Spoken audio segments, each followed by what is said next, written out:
save the date for this and every Friday as we embark on a journey to narrate the African security crisis in a truly African manner. In IDP camps, you hear cases of rape, you hear cases of prostitution where women sell their body for food. It was a joy to have you with us in the first season, and now here comes the second. This time, we are delving into debunking misinformation. Expect more in-depth investigations and a closer look at the lives of those affected by the crisis. WADR is committed to providing you with an authentic African perspective on the events unfolding. WADR. You can listen to us on 94.9 FM in Dakar through our website www.wadr.org.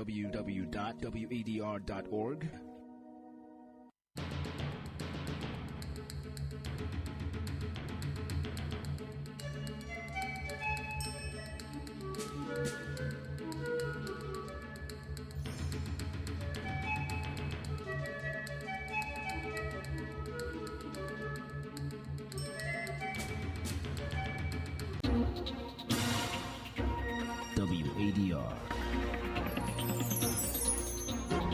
promoting dialogue. It's midday in Dakar and 1 o'clock in Porto Novo. Good afternoon and many thanks for staying tuned to West Africa Democracy Radio, broadcasting on 94.9 FM and worldwide on WADR.org. Welcome to Newslink, and here are the top stories.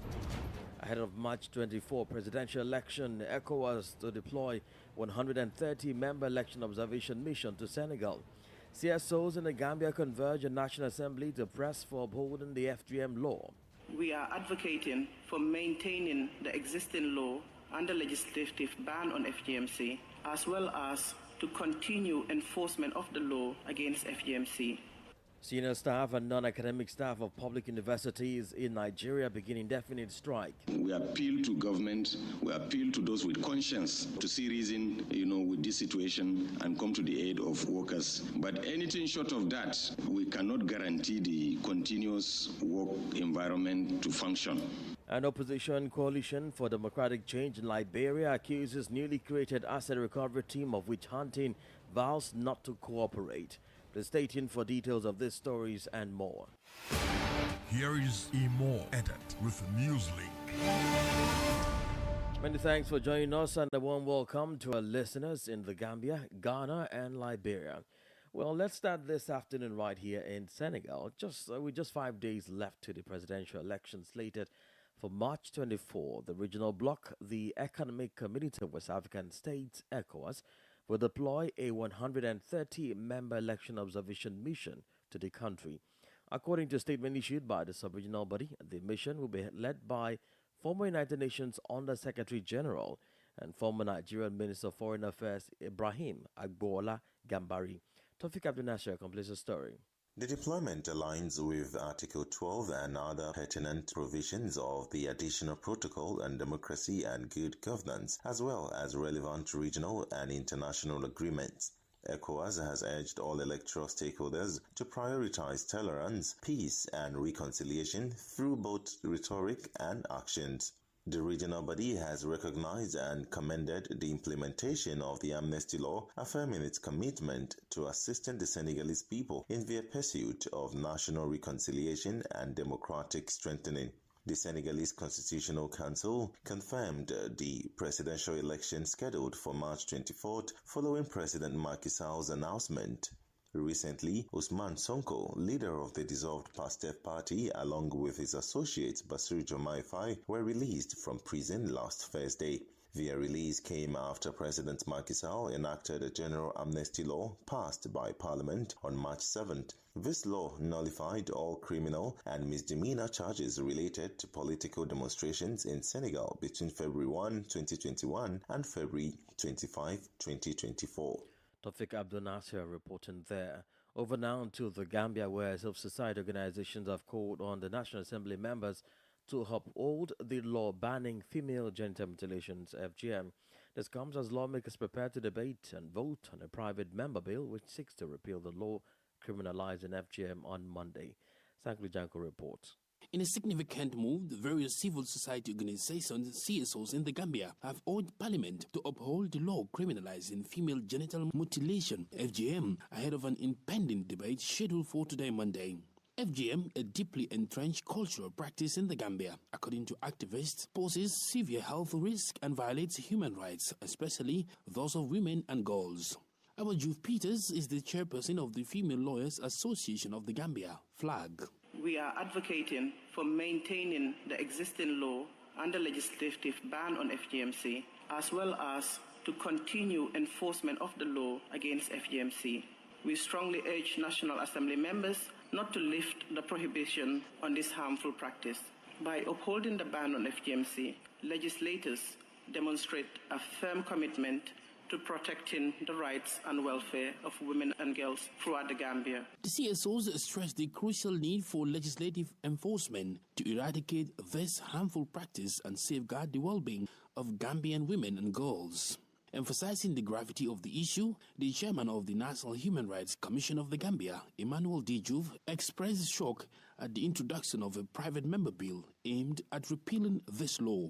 The National Assembly members are the guardians of human rights and rule of law. They have supervisory jurisdiction over us to the extent that when a law comes before them, one of the things that they should always do is to make sure that human rights is streamlined. So therefore it is shocking that a private member's bill is even emanating, that is setting us back. So it's therefore shocking that it is actually coming from a private member's bill, those who are supposed to be the guardian of human rights and rule of law. The CSO's collective call reflects their commitment to ending FGM and promoting gender equality within the country. However, it remains to be seen what the decision of the lawmakers would be on this very entrenched cultural practice. For Newslink on West Africa Democracy Radio, I'm Sankule Janko reporting from Banjul. Meanwhile, this morning, civil society and human rights actors have converged on in their numbers on the Gambia National Assembly to pressure members of parliament to vote to uphold the FGM law that criminalizes the act. Speaking to WADR, women rights activist Mbasi Mane says if the law is repealed, thousands of young girls and women will face abuse. This is going to be a setback if the law is repealed, because this is a practice that we've been fighting for decades and decades. And 2015 was kind of a breakthrough for us when the law was passed.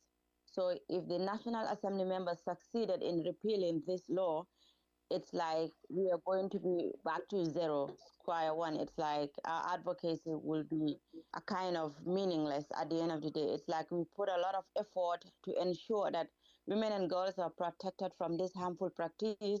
And at the end of the day, one National Assembly member who could have just spent his life or introduced a bill that is going to be very meaningful to the lives of people, who instead table such a bill to get rid of the law. So it is going to be very disappointing if they succeeded in repealing this anti-FGM law. It is rather unfortunate that some women are not supporting the law, especially when in the National Assembly. It's like they also come from a cultural background that practice it.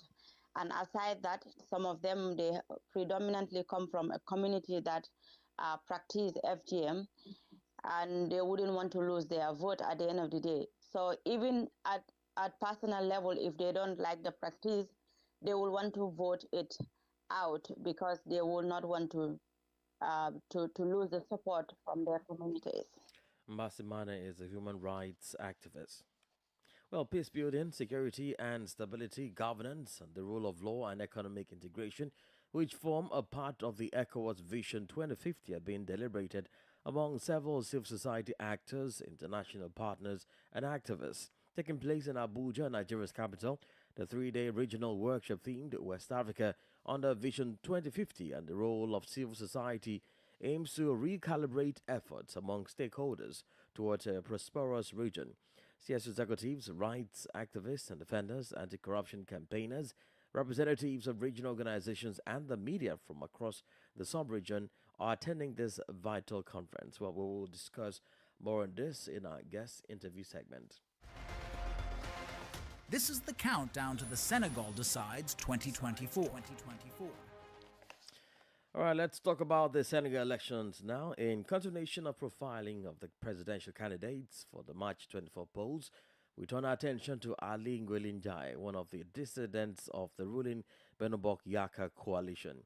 The native of Linguère, north of Dakar, the Senegalese capital, held several ministries during the reign of Macky Sall. Frustrated by the choice of Amadou Ba as Benno Yaka's candidate, Ali Ngouille Ndiaye has decided to run for the next presidential election. Well, let's join David Vincent for the profile of this presidential candidate. It is hard to see him without his tingad, the traditional hat that symbolizes rural Senegal. Ali Ngouille Ndiaye is a civil engineer who believes in the land. In his spare time, Macky Sall's former Minister of Agriculture devotes himself to his farming activities. Once elected, he intends to make food self-sufficiency his priority. We are aiming for food sovereignty during our term of office, and to achieve this, we are going to provide the necessary resources. The Senegalese will no longer need to export food products. Industrialization will also be at the heart of our program. We are going to focus on processing the products harvested by our farmers, which will help create jobs for young people and women and restore hope. After training at the École Polytechnique de Thiès in 1988, he traveled to the United States where he studied at the Illinois Institute of Technology in Chicago, earning an MBA with a double specialization in finance and research. In addition to agriculture, the mayor of Linguère is also ambitious in many other areas. We need a railroad, and that's part of our program to network Senegal. We are lucky enough to have iron ore that hasn't been exploited for age. And we think that today we need synergistic units to exploit the railway. We also have a program for Quranic schools. We want them to be well taken care of, and I've already outlined this in my program, starting with a minimum of 60 billion to enable these Quranic schools to play their role. As for handicrafts, there are workshops on every street corner. It's an experiment I tried myself in Linguère, and one I wanted to extend to all the communes of Senegal, so that there would be dedicated centers in every commune. Handicrafts enable us to have electricity that's used quite well, and they also enable these people to have papers so that they don't always have to squat on the streets, because that's also the reality. Mayor of Linguère in northern Senegal since 2017, his colleagues remember him as a hard worker. Mo Mbacho Ndiaye, a teacher in Linguère, worked alongside Ali Ngouille Ndiaye. Ali Ngouille Ndiaye is a hard worker. He has been able to support the people of Linguère, so he has supported women through funding, and he has supported the youth of Linguère. Allied with the ruling coalition in 2012, the mayor of Linguère has held many positions of responsibility under the reign of Macky Sall. He was Minister of Energy, Mines and Industry until 2017, then Minister of the Interior between 2017 and 2020 when he left the government. Ali Ngouille Ndiaye returned to the government in September 2022 as Minister of Agriculture. He resigned from this post after Amadou Ba was chosen as a presidential candidate. A native of Linguère wants to reconcile the Senegalese people once elected. Now it's the profile of the presidential candidate Ali Ngouille Ndiaye. Now, another contender is described as an unconventional candidacy. The mayor of Kaolack in central Senegal is the first Arabic speaker to stand as a presidential candidate in the country. Serine Boub is positioning himself as an alternative to the intellectual elite who have graduated from Western universities. Well, let's find out more about him with Ogibirika. It's an unconventional candidacy. The mayor of Kaolack in central Senegal is the first Arabic speaker to stand as a presidential candidate in the country. Serine Boub has positioned himself as an alternative to the intellectual elite of Western universities. His profile is unique in this race for the Supreme Magistracy. Businessman Serine Boub is a product of the Quranic school and the first Arabist to run for president. But for the mayor of Kaolack, in the run-up to the 2022 local elections, this is far from a limitation, but rather proof of his patriotism, because graduates of French schools have shown their shortcomings and reproduced the patterns of the colonizer. L'indépendance était censée nous libérer. Independence was supposed to liberate us, but our leaders who have behaved like royalty have promoted incompetence, complexity, humiliation, and poverty. Only our cardinal value, shamelessness, prevents us from crying out loud and clear. Let the cry of the youth resound at the bottom of the ocean and abroad. Résonne au fond de l'océan et à l'étranger. For the presidential election on March 24, 2024, Sarin Boub has set his sights on a Senegal of justice, peace, and social equity. In 2022, when he was a political novice, he achieved the feat of being elected mayor of Kaolack in front of a field of competitors from the ranks of power, including ministers and general managers. Sarin Boub took over the family business after the death of his father in 1992. Today, the company is one of the flagships of the Senegalese economy. According to him, he could have done without politics. Many people question my involvement in these elections. Yes, I could manage my affairs and collaborate with those in power, but my moral duty compels me to get involved in politics to serve and develop my country. Change is possible because, as our Creator says, God does not change the state of a people until they change what is within themselves. To his detractors who doubt his intellectual capacities, Sarin Boub replies that former pupils of the Quranic school have no limits and can even run NASA. Although his French is not the best, Sarin Boub expresses himself fluently in English. That was the profile of Sarin Boub, presidential candidate. More stories coming up on West Africa Democracy Radio. Newslink continues.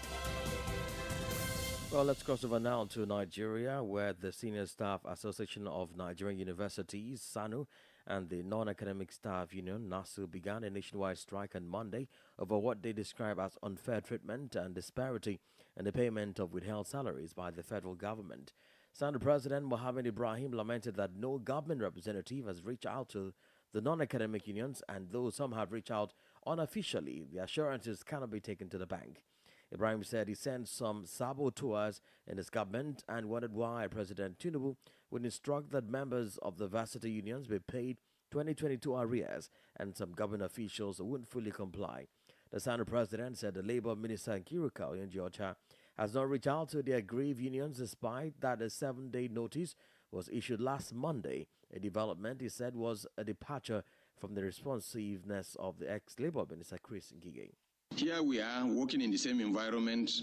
We went on the same strike, on our issues, and we struck a deal and signed an agreement. And the president of the country granted a waiver to pay the money. And then members of NASU and SANU were kept at bay. So we reached out to the Minister of Education, and he did assure us that the approval of Mr. President was for all workers in the public universities, especially the ones in the federal universities, as this case is concerned. So 2 weeks down the line, we are yet to receive, payments for the withheld salary. Ours is to draw the attention of the public to intervene in this matter. We appeal to government, we appeal to those with conscience to see reason, with this situation and come to the aid of workers in the non-teaching cadre working in the public universities in Nigeria. But anything short of that, and like we did mention in our own press release on Friday, we cannot guarantee the continuous work environment to function. Mohammed Ibrahim is the president of SANU. Liberian opposition, the Coalition for Democratic Change, the political party of the erstwhile George Weah administration, says its former official will not cooperate with the asset recovery team established by President Joseph Boakai. President Boakai recently issued Executive Order 126, creating the asset recovery team with a mandate to lead the efforts in identifying, tracing, and recovering assets that have been unlawfully acquired or diverted for personal use by government officials. WDR's Darlington Pop and Monrovia reports. Recently, anti-graft institutions criticized the composition of the asset recovery team and recommended its dissolution. However, the Liberian leader has rejected this recommendation, expressing trust in the team's members. Addressing a gathering of party supporters, the Secretary General of the Congress for Democratic Change, Jefferson Koji, stated that no former administration member, particularly those from the CDC, will cooperate with the asset recovery team. The government is not personal enterprise. We value any institution in this agency as temporary. If you venture here and you think because you have an opportunity to preside here and that opportunity can be described as wish on innocent Liberian, you will be brought to your bended knees. You asking for what you cannot contain, and we are prepared to restore that you are requesting for. Absolutely no fear. Koji alleged that the team's composition includes individuals opposed to the George Weah regime, suggesting a motive to target the former president and justifying their non-compliance stance. In response, the team's leader, Edward Clamartin, rebuked the CDC's concerns, emphasizing that the team's unwavering commitment to tracing and recovering state assets. He dismissed claims of witch hunting and assured a thorough and impartial process. This task force is resolved and prepared to be relentless and uncompromising as we uphold our responsibilities to recover all stolen, liquid, and fixed assets from past officials. The fundamental purpose of this executive order is not to witch hunt, and we can assure you that no one will be falsely incriminated on the basis of political affiliation. Our recovery process will be based on the establishment of tangible evidence. Our ground rules of culpability will be established on the magnitude of the chain of custody. In the days ahead, the asset recovery team has served notice to go ahead with its operation with the support of State Security and the Ministry of Justice. For Newslink on West Africa Democracy Radio, I'm Darlington Pogba in Monrovia. You're listening to Newslink on West Africa Democracy Radio, 94.9 FM Dakar and worldwide on WADR.org. Here's a reminder of our top stories. Ahead of March 24 presidential election, ECOWAS to deploy a 130-member observation mission to Senegal. CSOs in Gambia converge in National Assembly to press for upholding of FGM law. Senior staff and non-academic staff of public universities in Nigeria begin indefinite strike. Opposition Coalition for Democratic Change in Liberia accuses newly created asset recovery team of witch hunting, vows not to cooperate. And still ahead, we do have our guest interview segments and sports news. Please stay with us. West Africa Democracy Radio. It's you speaking. Well, don't forget, we are streaming live on WADR.org, YouTube, and Facebook. Ghana's President Nana Akufo-Addo says Ghana's decision to go to the International Monetary Fund is paying off. According to the president, the circumstances that force the country to seek help from the program are gradually improving. He added that Ghana would not deviate from the terms of the program. The IMF boss is in the company of Mission Chief for Ghana, Stefan Rodet, Director of the Africa Department, Abebe Selassie, and all the staff from the fund. Here is the president speaking during a call on him by the head of the IMF, Kristalina Georgieva, in Accra on Sunday.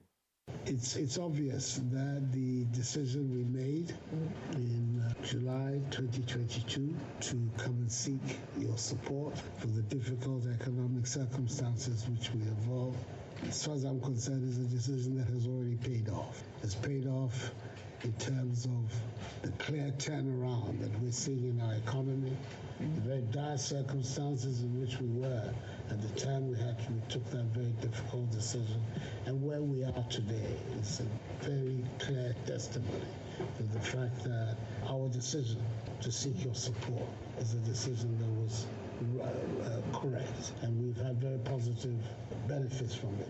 Some you've already detailed, the stronger than predicted growth. Yes, the systematic decline in inflation in Ghana and the declining of interest rates. Ghana's President Nana Akufo-Addo speaking there. This is the Newspaper Review. Stay abreast and find out what the top stories are in your country. This is the Newspaper Review. The Newspaper Review. Let's join Usman Amar in Abuja for the newspaper review. Hello and welcome to the press review segment today with me, Usman Umar from Nigeria's capital, Abuja. As usual, we have quite a number of papers to take a look at, but suffice to say that today, most of the papers are, leading with a very unfortunate incident that happened last week, Thursday, which was the attack on the military personnel by a community in Delta State, South Nigeria. So let's begin with This Day newspaper. This Day is leading with this headline: Tinubu, attack on our military men is attack on our nation. We won't accept it. That's the president responding, and this story dominates most of the papers.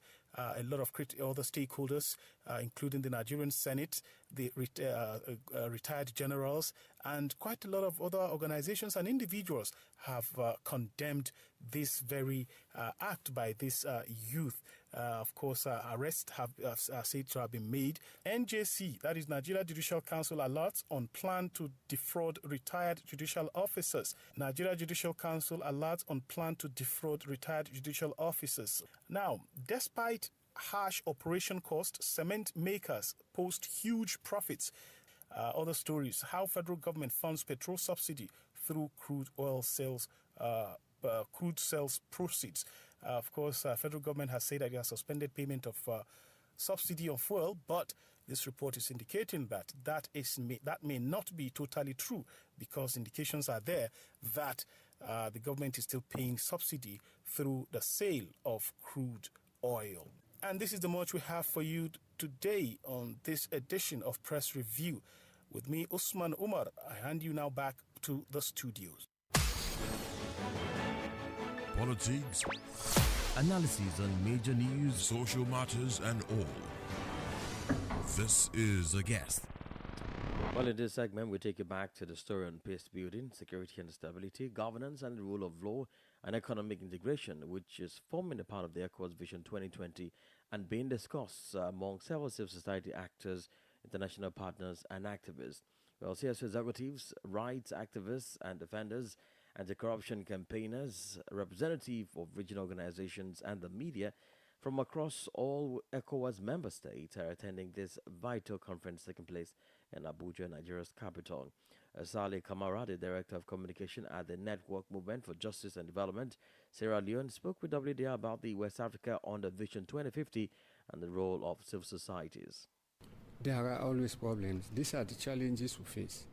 Because when you talk of Vision 2020, moving ECOWAS from the heads of states to the people, ECOWAS of people, it means the people themselves should actually play a part in developing that. So whatever Vision 2020 is coming out with, it will kind of get the aspiration, the objectives, and what the people really want to see as people of the West African community. But I don't know for other states, but for us in Sierra Leone, very little within the civil society community that know about this Vision 2020. And in the evaluation of Vision 2020, the evaluation too has gone through. Not much or many people are involved in evaluating Vision 2020, because when you evaluate, you know the gaps, you know the challenges, that will help you to inform like Vision 2050. But now that we're coming to listen to those that actually, facilitated the process or even took lead in developing the process, we'll know and probably will ask questions how the whole process was done, who we are involved, and why at this stage bring in civil society. There was something you said which is very important. Why bringing the CSOs at this stage? Of course, they now understand the value of CSOs and the role they play as catalysts between those who govern and those who are being governed. But nonetheless, do you think it's still on point and still on time to remedy the situation? Because like you have the Sahel states today, Niger, Mali, Burkina Faso, they are withdrawing from ECOWAS simply because, according to them, ECOWAS failed to actually achieve the Vision 2020. No, I think it's never too late, although sometimes it will be, very, very late, but it's never too late altogether. If some few members have lost trust in the leadership, they say, you know what, we are pulling out. we are going to form ours. It means the ECOWAS leadership should sit and kind of critically look at the situation. That was Salih Kamara, the Director of Communication at the Network Movement for Justice and Development, Sierra Leone. And here is sport news.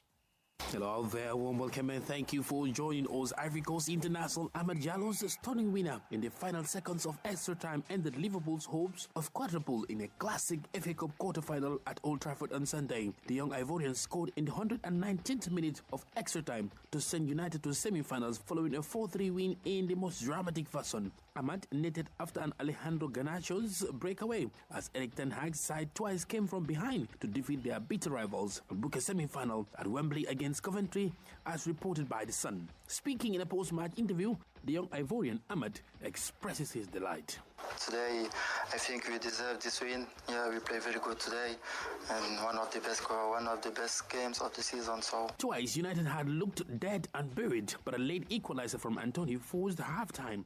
Then Marcus Rashford cancelled out a Harvey Elliott strike in the extra half hour before Diallo netted his only United goal since a move from Atalanta in 2021. The world was watching, and the young Ivorian Ahmad made the difference. What a moment it was for his career. And that's it for sports. It's back to you. And that's it on this edition of Newslink from West Africa Democracy Radio, broadcasting from Dakar, Senegal. Thank you for listening. I am Imo Edet. Good afternoon. And many thanks to you for listening to Newslink via Hot 104.3 FM, Newmi FM 94.0, Hilltop Radio 104.7 FM, and Veritas Radio 102.9 in Banjul, the Gambia. We also appreciate our listeners in Liberia via Alternative Youth Radio 98.9 FM, Lofa County, Radio Kagama 94.5 FM, Niba County,